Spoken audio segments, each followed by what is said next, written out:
we can kill it. Alien and Predator. These two titans of science fiction have had, let's be honest, a pretty spotty film history. Now, don't get me wrong, I have loved these franchises since I was a kid. As a teenager, I scraped together my pocket money and leftover lunch money to buy this very DVD set, sparking a decades-long obsession with these movies. But for every moment of suffocating suspense in 1979's Alien, or the fist-pumping fireworks of 1987's Predator, there's, whatever the hell this is. I'll do the fingering. And so with the impending arrival of Alien Romulus, I thought this would be a good time to reflect on a series that has meant so much to me, employing my trademark brand of toxic positivity to find the good, even when you have to squint really hard to see it. Hey heroes, I'm Josh from Panels to Pixels, and I'm saying one nice thing about every Alien and Predator movie. Oh, and just for fun, stick around until the end for my personal ranking of all of these movies. That's not really what the video's about, but who doesn't love a ranking, right?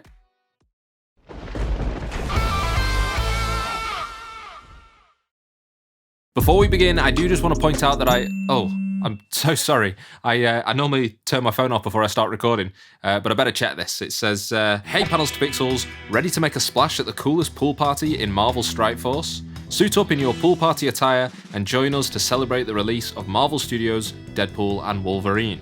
Marvel Strike Force is a mobile squad RPG that allows you to assemble your favourite superheroes and supervillains to save the universe. Your goal is to power up your favourite characters, to complete missions, unlock gear and other resources, and beat other players in PvP modes such as Alliance War and Arena. You'll recruit both heroes and villains from across the multiverse, including Iron Man, Wolverine, Venom, and much more. And if you're a new player, you can unlock up to 17 total characters within the first 30 days, including Spider-Man, Deadpool, Thor, Captain America, and many more. As you can see, I am ready for Marvel Strike Force's very first pool party, which is happening this month and features Deadpool, Wolverine, and a whole host of other characters. There's going to be 4 weeks of events featuring 3 different difficulties, so everybody can get involved in the fun. As well as that, there's going to be tons of rewards, gear, and character shards for players to get their hands on. So join me in celebrating the release of Marvel Studios' Deadpool and Wolverine by downloading Marvel Strike Force using my link in the description below.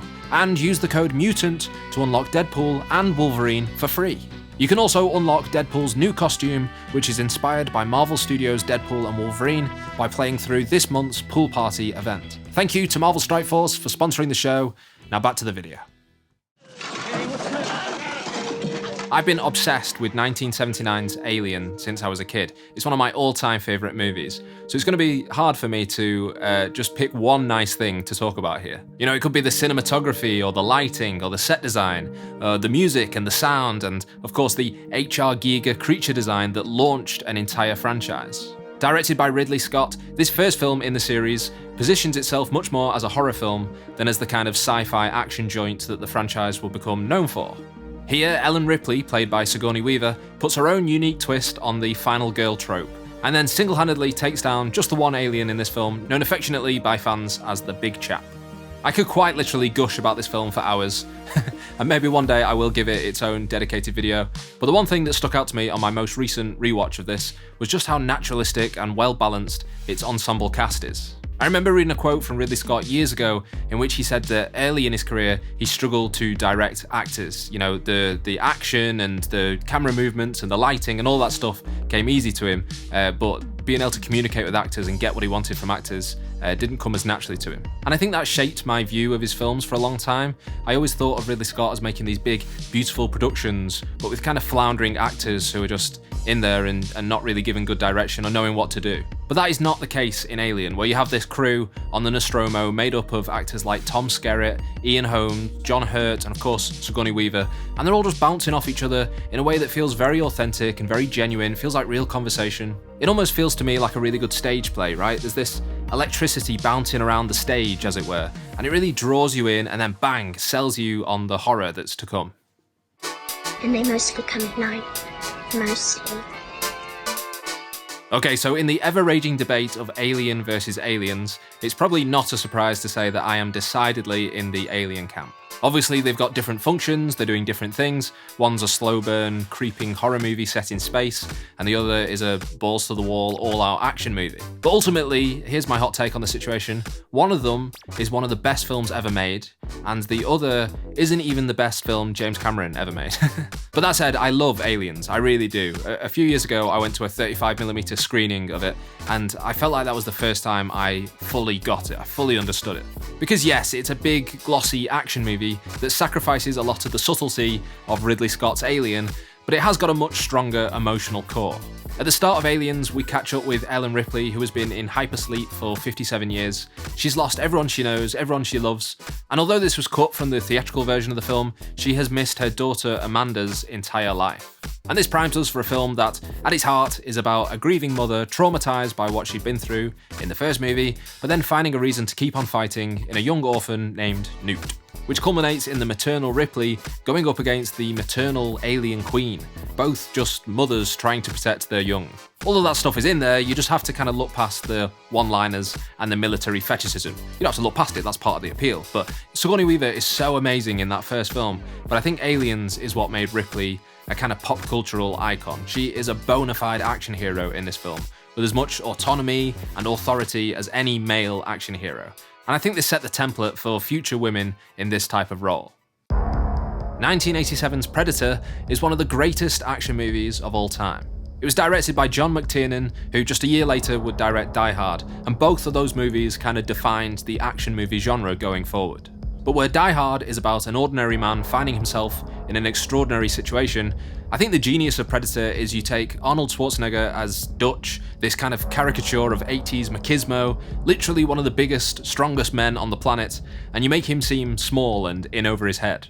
But again, as with Aliens, it's not two-dimensional. You know, aside from the fireworks and the one-liners, there is a lot of nuance in this first Predator movie that made this mythology ripe for sequels and franchising. It does the Hitchcock Psycho or Spielberg Jaws trick of obscuring the Predator and using the conceit of its cloaking device and then also the uniformity of the treetops to make the audience feel as if the creature is always there, always watching and stalking its prey.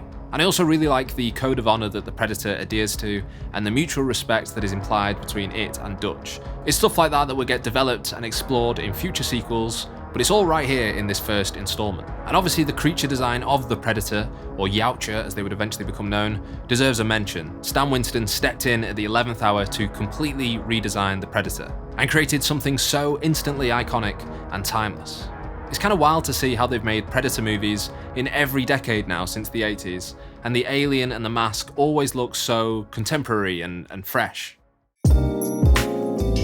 So prior to making this video, I watched all of these films again. It's the first time I've ever marathoned the whole franchise, start to finish, with all of the prequels and the crossovers, and the biggest revelation for me is how much I love 1990s Predator 2. Unable to get Arnold Schwarzenegger on board due to a salary dispute, Predator 2 goes in a wildly different direction. You get Danny Glover doing that everyman thing that we talked about from Die Hard. It's set in the near future in 1997 in Los Angeles during a heat wave and this ongoing turf war between Colombian and Jamaican drug cartels. Director Stephen Hopkins is British-Australian. He was born in Jamaica, and I want to say he brings a kind of bleak European sensibility to Predator 2, one that satirizes American metropolises as dystopian war zones. It reminds me a lot of Paul Verhoeven's projection of future Detroit in RoboCop. And there's a grimy, almost grindhouse theatre sensibility to Predator 2 that feels genuinely subversive. Everything is gory and gratuitous in a way that big franchise movies just haven't been since like the early 2000s. But the thing for me that might just eke this sequel out over the original is that the first Predator is an Arnie movie. Schwarzenegger is the star, it's his vehicle.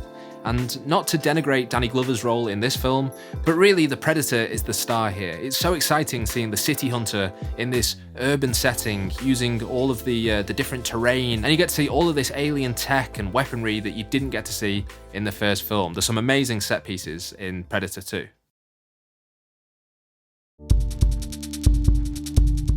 I think after James Cameron had blown up the scale and the ballistics of the Alien series, it was a really smart move to take it down to a smaller movie, especially since there was a long delay between 1986's Aliens and 1992's Alien 3, or Alien Cubed, as very hilarious and original people like to call it. Alien 3 had a very troubled development, lots of different scripts and different versions of the story, theatrical cuts, assembly cuts, fan theories, an audiobook that adapts one of the earlier unproduced scripts. And despite all of that, I have to say, I think the finished product is pretty good. I'd say it's like 90% of the way to being very good, actually. It definitely suffers from an underdeveloped script, the dialogue is pretty ropey at parts, but the general movement of the story is great, in my opinion. Alien 3 opens, controversially, by killing off Newt and Hicks from the previous movie and crash landing Ripley on a prison planet full of the worst, most degenerate male offenders. It's a very edgy, early 90s idea of throwing Ripley, a woman, into the lion's den amongst all of these killers and rapists. And this forces Ripley to butch up, shaving her head, becoming even more militaristic than she was in Aliens. And I don't know how I feel about that, because Aliens does such a good job of letting Ripley embody both roles, the maternal protector and the androgynous action hero. And I feel like Alien 3 just disregards that completely. It's like she can't be both, it's too nuanced. She can only be this defeminized, unemotional badass. Alien 3 was director David Fincher's feature film debut, which is just insane. Imagine that, your first film getting handed the keys to the Alien franchise. But with later films like Seven, Fight Club, Zodiac, and The Social Network, Fincher proved himself to be one of the great auteurs of modern cinema. And then there's Charles Dance, of course, just the consummate actor, he's fantastic in this. I do like this movie, it's so grubby and filthy, it makes you feel like you need to take a shower whenever you watch it. It's just got a lot of wasted potential, I think. It's a frustrating threequel. I don't love Alien Resurrection, but I can't deny that it's an absolute vibe. It has an aesthetic that is completely its own, very 90s, very European thanks to French director Jean-Pierre Jeunet.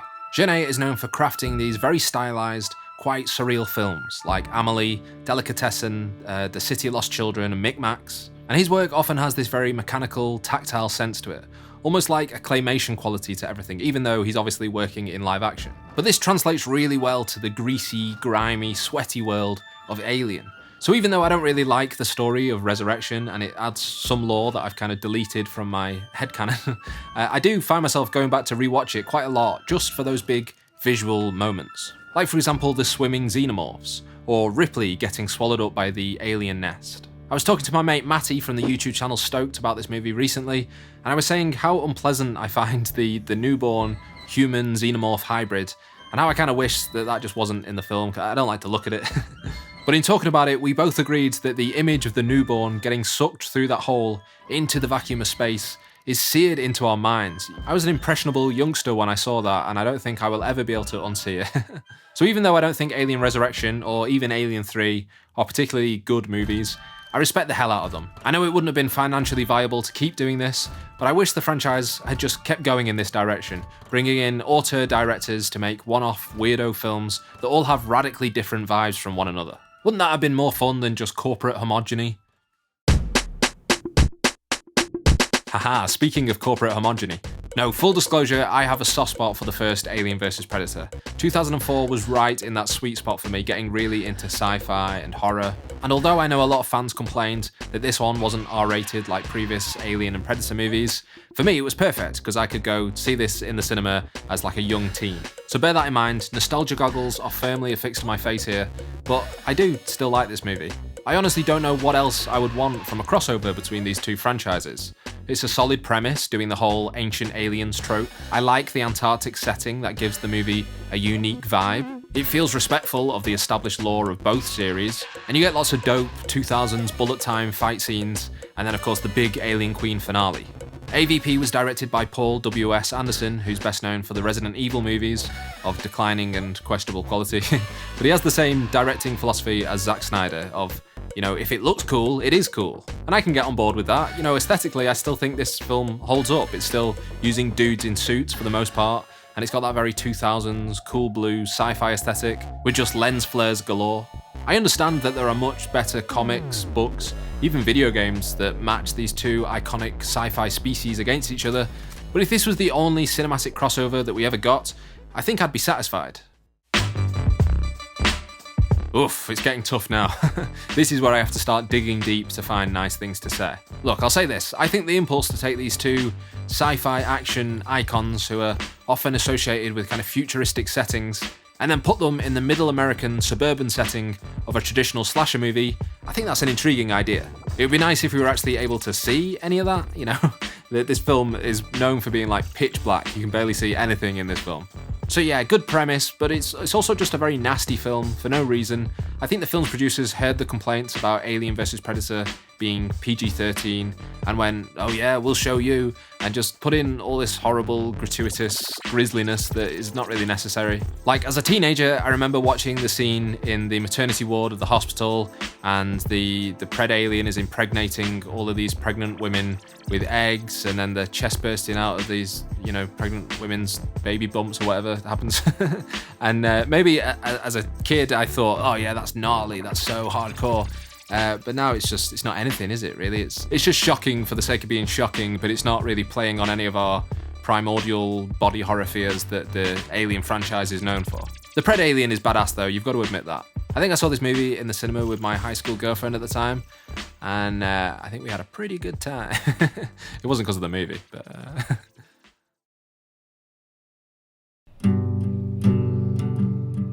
The first hour of 2010's Predators is one of the highest points in the entire franchise. It's a great setup, all of these trained military killers cherry-picked by an unknown foe and then dumped into this alien hunting ground. And it's beautifully directed by Hungarian-American director Nimrod Antal. But then once Lawrence Fishburne's character is introduced, through no fault of his, the movie just loses all of its momentum and comes to a complete standstill. You have this great, really intriguing setup, but then once you get to his hideout, it's just really generic sci-fi film, and then they try to spice it up at the end. It's too little too late with the twist with Topher Grace, and it's also just super corny, super hammy. I don't have much more to say about this one. It's a great premise, really solid first hour, followed by a not so great 50 minutes, but that's still probably a passing grade, right? So worth a watch. When Prometheus came out in 2012, I was at the peak of my Alien fandom. In fact, I was at university doing an experimental music degree with the hope of becoming a sound designer in film and video games, and I was pulling inspiration from all these classic horror and sci-fi franchises, and especially Alien and Blade Runner. Both directed by Ridley Scott, of course, those two movies had long been connected thematically and through Easter eggs, and also in many people's fan canons. But with Prometheus, it felt like Scott was really trying to connect the dots between the ideas of both of those beloved sci-fi films. Prometheus is an indirect prequel to 1979's Alien that introduces a lot of new mythology and explores themes of existentialism, creationism, artificial intelligence, birthing a big gross squid, and also what not to do if you encounter a big alien worm and feel the urge to pet it. Don't do that. I really loved this film when it came out. It was just at the right time for me, as I said, but I'd be lying if I said I hadn't soured on it a little in the years since. Maybe it's just because I know what's coming next with Alien Covenant, but I don't know. But one thing about Prometheus that does hold up is the body horror. Somehow Ridley Scott was able to ramp up the level of visceral fear from his 1979 masterpiece, and I've got a pretty strong disposition for this kind of thing, but there is some stuff in this movie that, you know, makes even my toes curl. Especially the way Holloway's body breaks down after being infected by David's mystery black goo. It's so effective. That one scene in the mirror where he sees the worms in his eyes, yeah, that proper gives me the heebie-jeebies. It reminds me a lot, in fact, of the mirror sequence in David Cronenberg's The Fly. It occurs to me that 2017's Alien Covenant suffers from Star Wars Episode 2 Attack of the Clones disease, which is to say that Prometheus came along as a prequel and introduced all of this new stuff, new lore, new concepts, and, you know, stuff that maybe fans didn't quite like as much. And then there was this knee-jerk over-adjustment to try to realign it with the franchise. But rather than filling the film with a palette-swapped Boba Fett and comical amounts of lightsabers, Ridley Scott fell over himself to derail everything that was great about Prometheus to heavy-handedly explain the genealogy of xenomorphs. It sucks, man. It's not a good movie. I don't like the implications it makes about the alien lore. The CGI Xenos look like shit. But it does have one saving grace, and that is Michael Fassbender, as both Walter and, reprising his character from Prometheus, David. Michael Fassbender is a controversial person, so I don't want to heap praise onto him too enthusiastically, but my god, he just carries these two movies. He takes the blueprint laid down by Ian Holmes Ash in the original Alien, or even Douglas Rain's HAL 9000 in 2001: A Space Odyssey, and then he just takes that into the stratosphere. Fassbender's David is so sinister, so threatening, that you kind of forget the xenomorphs or the neomorphs are even there, which is maybe a problem in its own right, but still. I remember seeing this film opening weekend, and when David is teaching his android brother Walter to play the flute, I'll do the fingering. It was so intimate and so uncomfortable, you could cut the tension in that cinema with a knife. And that's 100% down to Fassbender's performance in this scene.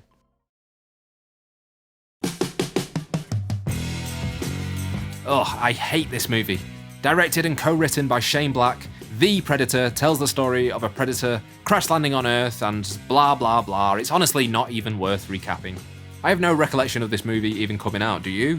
And, to be fair, 2018 was a year dominated by multiple billion-dollar superhero movies, but still, The Predator just came and went and nobody talked about it. So Shane Black was an actor in the first Predator movie and ended up doing some script work on it, I think, and I get the sense that he feels some level of ownership over the franchise. But look, if this movie is anything to go by, that feeling of ownership is wildly misplaced. The worst thing about The Predator is the third act reveal that the protagonist's autistic son has been kidnapped because the predators are harvesting human DNA, and his autism is a desirable trait because it makes him some kind of technical super genius. And look, I'm sure Shane Black meant well here, but the whole autism is a superpower thing is at best problematic, and at worst incredibly patronising. And it comes from the same boomer mentality as I don't see colour. I honestly cannot believe this came out in 2018. How did nobody who worked on this film realise that this maybe wasn't such a good idea?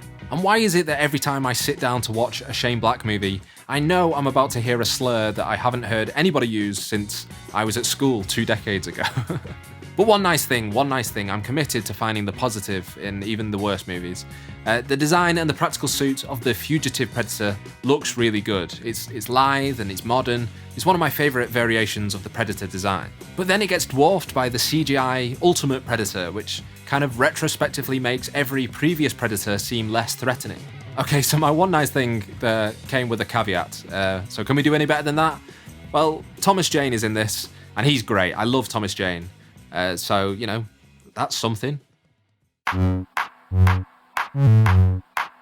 I must confess, I was not as bowled over by 2022's Prey as a lot of Predator fans. Don't get me wrong, I liked it a lot, but it felt like it was treading over familiar ground for the franchise. Although, to be fair, I think that's what people liked about it. It was a bit of a return to form after a few ropey sequels. Director Dan Trachtenberg helmed this story of Naru, a young Comanche woman who is determined to overcome the prejudices of her tribe and prove herself as a capable hunter, but ends up in a deadly game of cat and mouse with the so-called feral predator.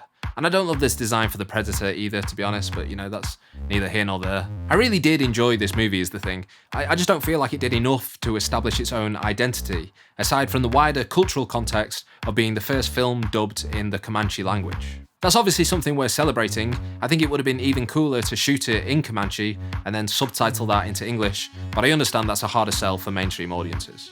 Amber Midthunder is an absolute star. I haven't seen her in anything else, and I think she's mostly been in TV, but she's got the juice, she is a proper action hero. She's relatable and tender, but then she has this really believable tenacity.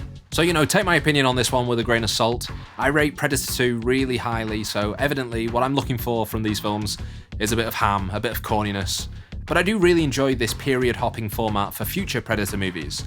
I believe the next one is supposed to be set in a sci-fi future, which is maybe less appealing to me. But if it was up to me, we'd get a Wild West one, an Ancient Egypt one, a Medieval England one. Just do the Assassin's Creed thing of visiting all of these historic time periods and plonking a Predator in there just to F things up. Okay, the time has come for my bonus ranking of all of these films, and I'm not going to over-egg it too much. I'm just going to go through them bottom to top with a quick, line about each one. So, at the bottom, at number 13, we've got Alien vs. Predator Requiem. A terrible, mean-spirited movie that you can barely see anyway, so it's pointless. At number 12, The Predator, and frankly, Shane Black can thank Alien vs. Predator Requiem for being only marginally worse than it. At number 11, Alien Covenant, a film that I wish I liked, but it's just not very good. Although I have to say, I do kind of wish that Ridley Scott had been able to finish his trilogy because there were some interesting ideas in those two movies. At number 10, Alien Resurrection, a real mixed bag. There are things I like about it, but overall it's not great. At number 9, Predators, another mixed bag. As I said, the first half is really strong, and then it goes off the rails a little bit. At number 8, Alien vs Predator. Having this middle of the table makes a lot of sense to me. It's a very average, inoffensive film that I, quite like. At number 7, Prometheus. We're getting into the films that I actually quite like here. I think this is a strong sci-fi body horror film. It's not got much to do with Alien, but that's the point. At number 6, Alien 3. I was surprised how much I liked this one this time round. It's got a lot of potential, but as I said, it's just not quite there. At number 5, Prey. I think some people might rank this higher. It's got a lot I like about it, but it's just, 5 seems about right for this. At number 4, Aliens. This will no doubt ruffle some feathers that this isn't on the podium. I love this film, don't get me wrong, but it's just there are 3 others that I like more. At number 3, Predator, also a controversial take, I suppose, putting this at number 3. Predator, one of the greatest action movies of all time, I love it. Number 2, Predator 2, I'm obsessed with this film. I'm so glad I did this rewatch recently because I've not stopped thinking about how much I love Predator 2. It just grabbed hold of me and gave me exactly what I needed. And number 1, by quite a wide margin, I have to say, is 1979's Alien. Just an absolute masterpiece, one of the best films ever made. Enough said. If you would like to see me saying one nice thing about the worst superhero movies ever made, well, you can do that. That's a thing you can do, just by clicking the video on screen now, and I will see you over there.